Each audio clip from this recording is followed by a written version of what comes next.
नमस्कार, मी दीपिका देऊलकर. आपण पाहता स्काय न्यूज टुडे. कोकणचा महाउत्सव अर्थात गणेशोत्सव अवघ्या काही दिवसांवर आला आहे. गावागावातील गणेश मूर्ती, शाळांमध्ये लगबग वाढली आहे. गणेश मूर्ती बांधकाम अंतिम टप्प्यात आले असून काही दिवसातच रंगकामाला सुरुवात होणार आहे.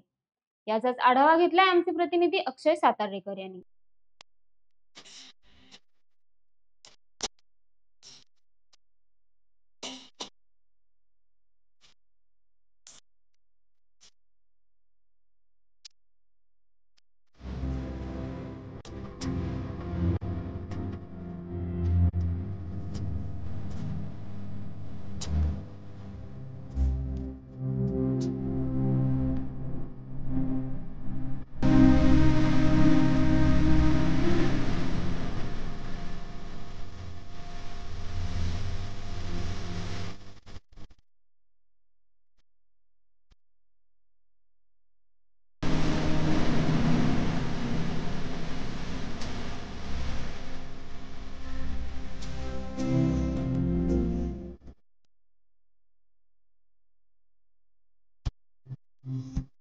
आज आपण गणेश मूर्ती शाळेला भेट देण्याकरिता आलेलो आहोत.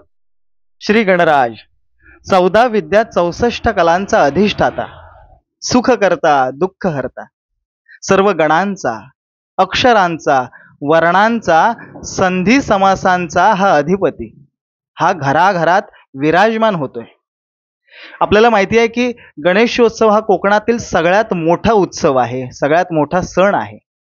2-3 महिने अगोदर झाडलोट केला जातो, घराला रंगरंगठी केली जाते आणि त्या अगोदरही 4-5 महिने गणेश मूर्त्या ज्या शाळेमध्ये आहेत त्या शाळांमध्ये लगबग सुरू होते गणेश मूर्ती तयार करण्यासाठी. आज आपण विलास देऊलकर यांच्या गणेश मूर्ती शाळेत आलेलो आहोत. नमस्कार विलासजी. नमस्कार. आज आम्ही या भेट देण्याकरिता आपल्या इथे आलेलो आहोत. विलासजी, मला सुरुवातीलाच विचारायचं आहे की कधीपासून तुम्ही या गणेश मूर्त्या बनवत आहात? कधीपासून म्हणजे कॉलेज जीवनात असल्यापासून गणपती बनवायला सुरुवात केलेली आहे.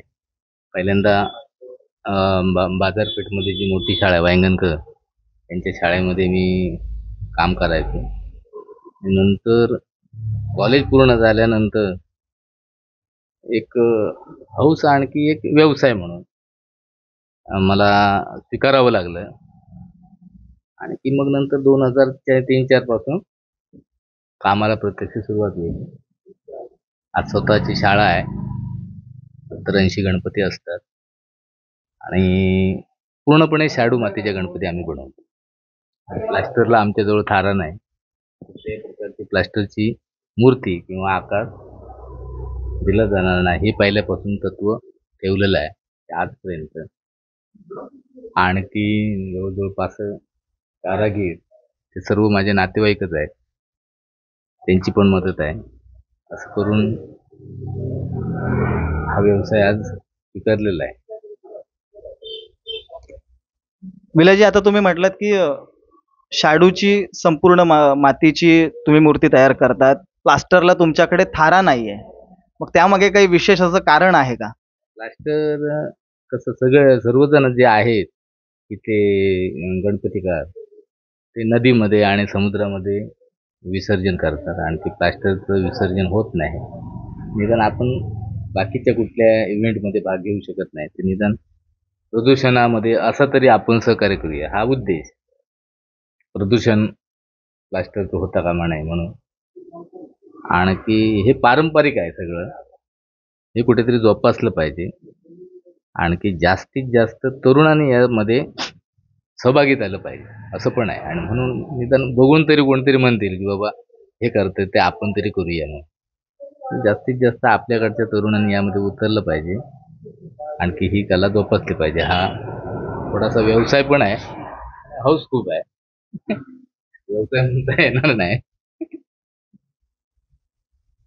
खरं आहे की पर्यावरण सुद्धा आपल्याला जपलं पाहिजे आणि त्यातून आपण आपण ही हौस करतोय किंवा ही जी कला आहे ती पुढे वाढत गेली पाहिजे. विलासजी म्हणतायत की तरुणांनी सुद्धा यामध्ये मोठ्या प्रमाणात सहभागी झालं पाहिजे. विलासजी, मला विचारायचं आहे, आता गेली अनेक वर्ष तुम्ही गणपती शाळा चालवत आहात. साधारणतः गणपती किती असतात तुमच्याजवळ? आता पहिल्यांदा सुरुवात केली त्यावेळी माझ्याजवळ 30-35-40च्या दरम्यान गणपती होते. आजच्या घडीला 80-90च्या दरम्यान गणपती आहेत. त्याच्यामुळे लोकांना आवडतात. फोटोप्रमाणे गणपती देण्याचा प्रयत्न करतो. अजून काय डिटेल देत नाही, पण प्रयत्न करतो.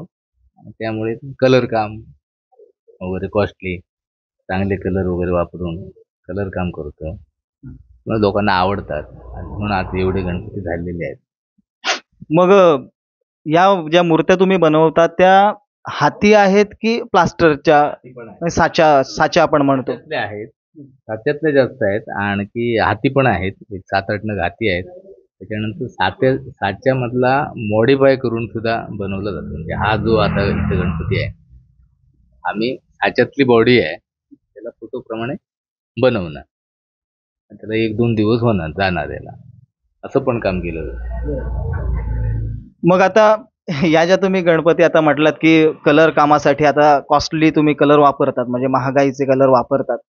मग परवडतं का सध्याच्या काळामध्ये? कारण आता सध्या खूप चांगला प्रश्न तू अक्षय विचारला.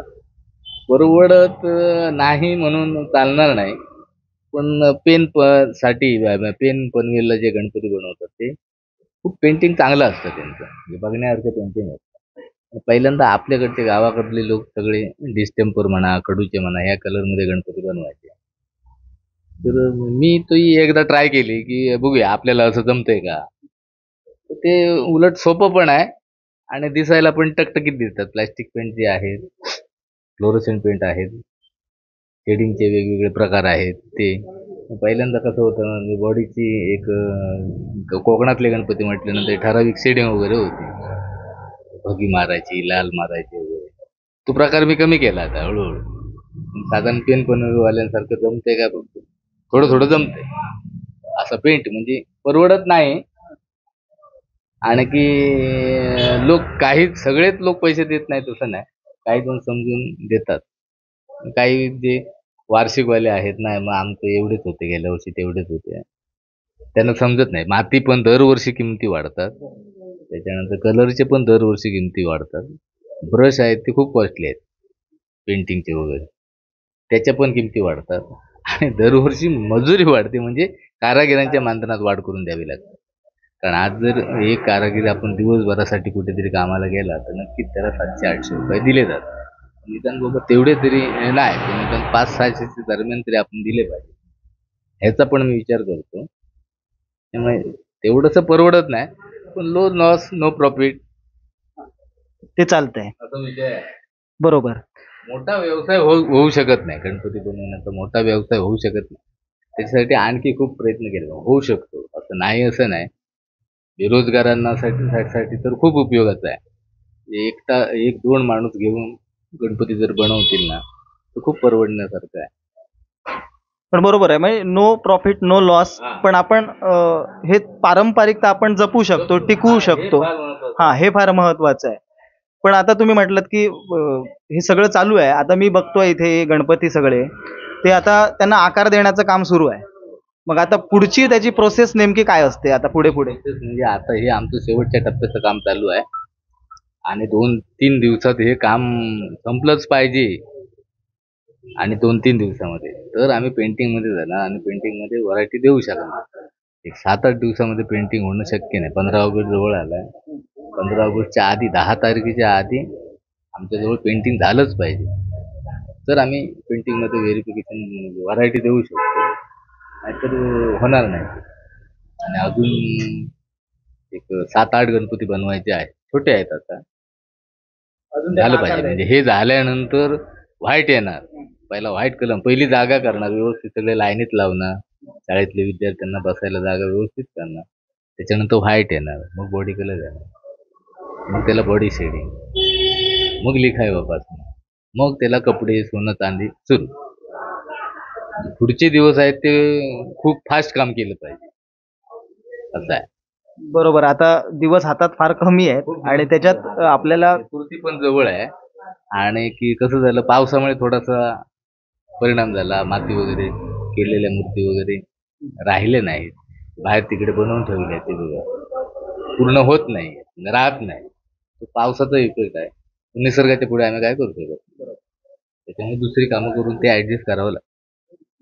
शेवटचा प्रश्न विचारतोय विलासजी, की आता तुम्ही तुमचं नाव लौकिक आहेच या क्षेत्रामध्ये आहे, म्हणजे अनेक गणपती आता तुमच्याकडे येतात, अनेक लोक पसंतीचे तुम्ही कलाकार आहात जे गणेश मूर्ती करणारे.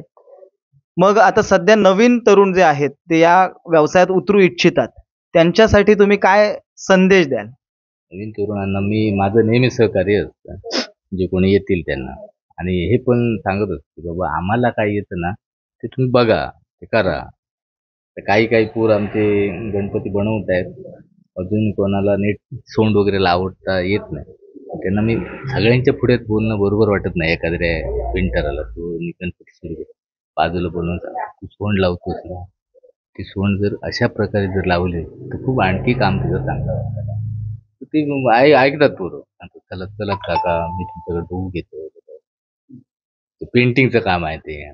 पेंटिंगचं स्प्रे पेंटिंग आणि लिखाय तुम्हाला 1-2 वर्षात येणार नाही बघू. त्याच्यासाठी तुम्ही सराव केला पाहिजे आणि ते खूप चांगलं करण्याचा प्रयत्न केला पाहिजे.